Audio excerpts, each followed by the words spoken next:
Hello, friends, family, and people I have never met. Welcome back to my YouTube channel to watch Life Without a Mother series. This is a part 4 of this continuous series of videos on this subject. If you haven't watched the previous parts, kindly go to my channel, click on Playlist tab, and open Life Without a Mother series section. Watch it and come back to this video to not miss the continuous concept. Thank you for your kind feedbacks. I personally feel assigned by God to make these videos. I would like to give credit to Holy Spirit who downloaded these insights into me in November 2017. These insights answered many of my lifelong questions. It helped me to understand myself and others better. Thereby, I was able to help many who are going through similar mental turmoil. Disclaimer: I'm not a psychological expert. Please pause and read the disclaimer before continuing. Like I said, these videos will help to heal your mental, physical, emotional, and spiritual needs. You might need to watch it more than one time if it sounds a bit alien to you at first. The matter in this video is compiled by my personal experiences, from the influence of some friends in my life, from the inner voice of Holy Spirit, reading the Holy Bible, and some research since 2017. This will give you knowledge and insight into deep-rooted issues in your soul. If you can understand this, it will change your entire life.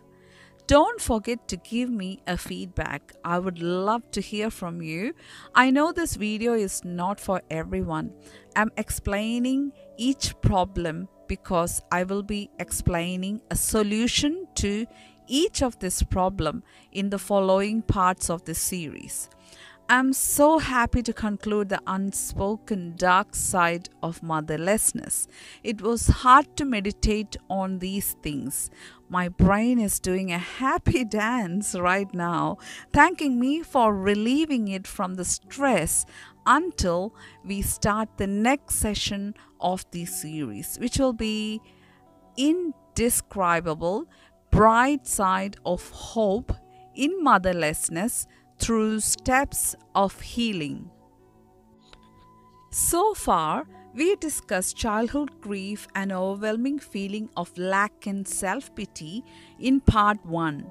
Lack of maternal attachment in part 2, started psychosocial adjustment of a motherless child in part 3, and concluding psychosocial adjustment in part 4 and 5. These are the effects of lack of social interaction with and through a mother for a motherless child. Come on a journey with me into the depths of human soul. Let's jump in. So we stopped at functions of a mother in part 3. We will be covering this topic through this part. I have divided the functions of a mother into 4. First, role model. Second, advocate. Third, anchor. Fourth is a filter. First, mother as a role model. Mother is a role model to her children, and the children mirrors all she portrays through words and deeds. Today we are discussing how this function affects the identity and communication skill or social interaction of a child. We will also discuss how this in turn affects the ego growth and cultural conformity of a child. Let's focus on identity and communication skills. First, our identity. Our identity is perceived in 3 ways. First, by the people around us. Second, by ourselves, that is how we think about ourselves. Third is our real identity. The knowledge of who I am as a holistic person is very important in balancing our physical, emotional, mental, and spiritual health. This knowledge, as you know, is seated in our memory. It depends on how we perceive things happening around us and within us. Perception and ignorance will be two words I will be using in this whole video. So, what is perception or perspective? In psychology, perception is the process of taking in, picking, organizing, and understanding sensory information in our brain and also interpreting the stimuli in our brain.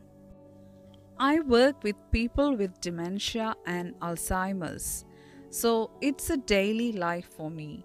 I see people every day at work with dementia. When you lose your memory, you lose your sense of identity because you can't remember who you are, your past, your present, etc., etc.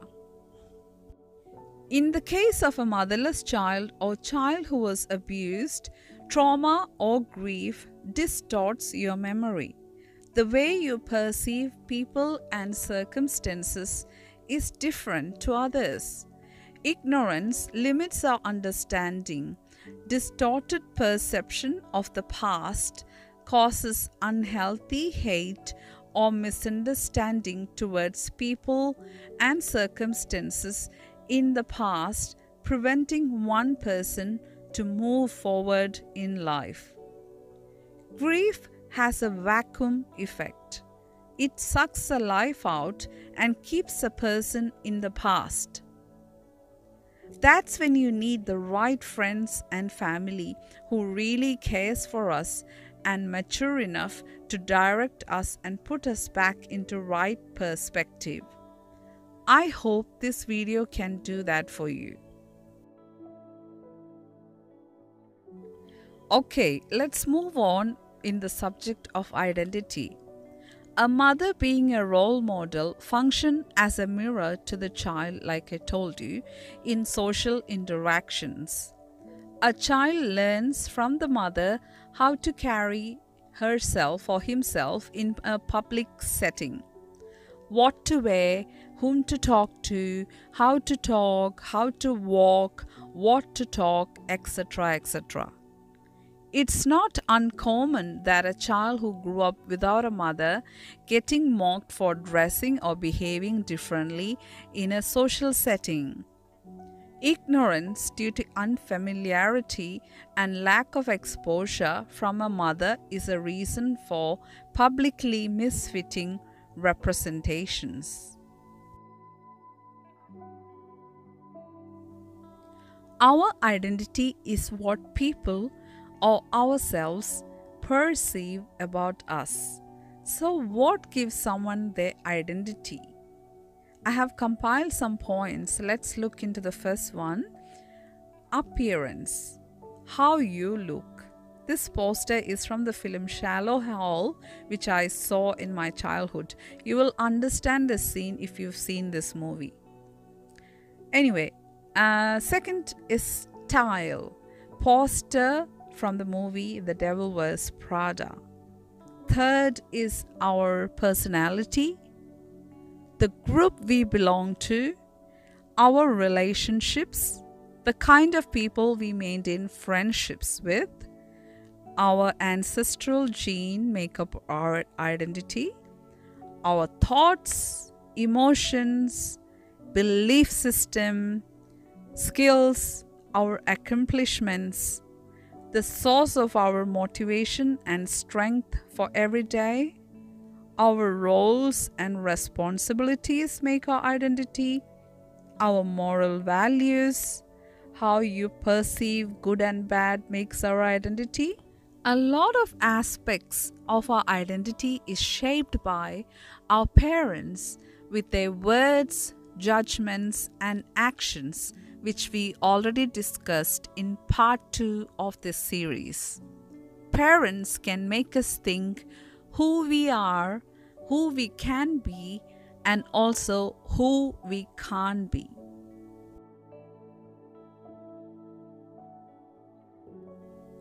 How people treat a child from a young age forms our identity too. We read our identity sometimes from how people treat us. For example, when a boy whistles at a girl, she knows she is beautiful and desirable. Experiments have proven that people who were locked up in very strict prisons in Russia, where the prisoners were not allowed to see anyone else for years, losing their sense of identity from not able to read about themselves in other people's faces. I hope you understood the idea. When people reflect who we are by how they treat us, we believe it. We read our parents to find our sense of self. This takes us to a very important topic, that is our ego. There are 3 main scientific parts to our ego. You can pause and read if you're interested. As per me personally, our ego is our first line of mental defense against anything that threatens our self-belief about our identity. Our ego fights its best to keep our belief system true at any cost. My first video in my YouTube channel is from this insight, which is talking about taking offense from people. Check it out if you are interested. Our ego takes offense if it is threatened. It can even test our mental health if we do not know how to maintain a balance or if you lack a sense of identity. A healthy mother is a great ego booster for a child, assisting in healthy ego growth. By appreciating the child consistently, acknowledging the presence and identity of the child, advocating for the child, even by doing simple things like making and serving the child's favorite meal or looking out for the child, like we discussed in part 3, by providing comfort and protection for the child. Our sense of self is our perception of the collection of characteristics that defines us, which makes up our identity. Loss of a mother or parent through death or divorce at an early age of the child is loss of part of a child's identity of self. Through death or divorce, the point of reference of identity is lost for the child. There is no mirror or role model of a mother that the child can look up to. Emptiness or formation of sense of self, which should have been from a parent in the memory, can affect the ego growth and psychological growth in a child. I will explain. When my mother died when I was 3 years of age, a big part of my identity also died with her. This no one else can replace but her. I don't remember seeing her face, it's not in my memory. I don't remember hearing her voice, it's not in my memory. I don't know how she looked like, how she spoke like, how she behaved in person, etc., etc. Finding peace with the journey in the search for my identity through my mother's remnants took a long time. I would say 22 years. My only memory of her was seeing her back from a distance when I was approximately 3.5 years. The knowledge of who we are and where we belong, where we came from, etc., reassures and reaffirms our identity, which is missing in a motherless child like me. Mothers are mirrors to our deep roots of identity. They portray our ancestral qualities and positive attributes that makes us proud of ourselves, motivates us, and gives us a drive to lunge forward in life. When you don't have a mother, the anchor of identity is not deep-rooted as a normal child. It can be uprooted during testing circumstances and relationship conflicts. The first emotion that overtakes a child is, I don't have anyone to look out for me. I have to look after myself on my own. Dads fill half of the gap, but it is not enough. I needed answers and I waited for years for it to be given. Why I am like this? The never-ending confusion in the mind bugs so much. Do you know who you really are? Where are you looking to find your identity? I will discuss my real identity in part 6 videos that will be done God knows when. We will. Well, our identity not only remains in 1 or 2 generations, but it extends beyond multiple generations. What we do today creates a world for our subsequent generations, and it can heal our ancestral generations too. Our real identity that I found and still trying to understand is the ultimate mystery and the missing piece of the puzzle that can enlighten all of us. Our sense of self affects our emotional intelligence and thought processing. The way we perceive ourselves and others helps us to ground our thoughts and emotions and also put a rein on it. If we don't, when our identity is tested, it causes a mental strain, especially for a child who has confusion in identity and purpose because of lack of growth of ego. It can test the ability of the mind to remain intact. You might understand better if I give you an example. When I was 8 years old, a girl called me greedy when I asked her for a second helping of chocolates. When there is no mother to soften the sharpness of deliberate or involuntary name-calling by another person towards a child, the child believes she is greedy or gets confused and upset in the mind as a belief system of identity is threatened. She knows she is not greedy but gets confused because somebody named her that she is greedy. This is due to lack of mothers' reassuring words for a child to report a situation that threatened her identity. The lack of healthy ego growth and self-esteem from a mother results in the child believing in whatever others name her. The resilience to resist such naming is weak, thus succumbing to a hurt ego.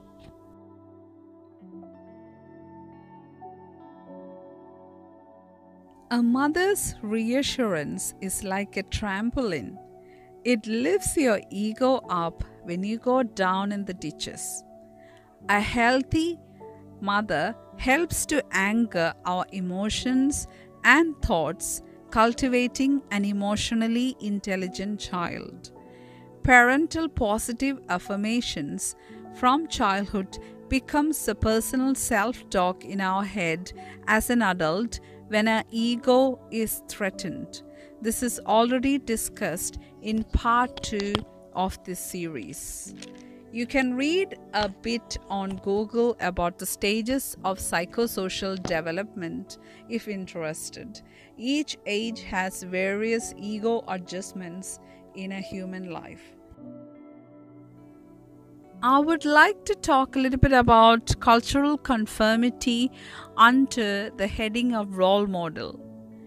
Mother is the epitome of sacrificial love as per global cultural beliefs. In an ideal setting, mother usually serves and nurtures the whole family, including her husband. When there is no mother, the child is unaware of how to receive and give love in the form of sacrifice or service. My ignorance was labeled as selfishness many times for not knowing how to care for others.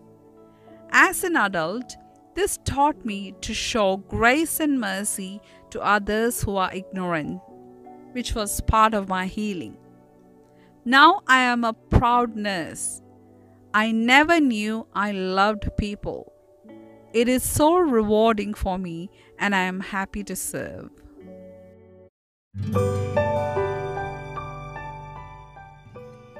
We will discuss communication skills and other 3 functions of a mother, that is, advocate, anchor, and filter, in part 5 of this series. Kindly go to my channel and click the other parts. Thank you. If you enjoyed my video, like, share, and subscribe. Hope to see you in the next one. Bye.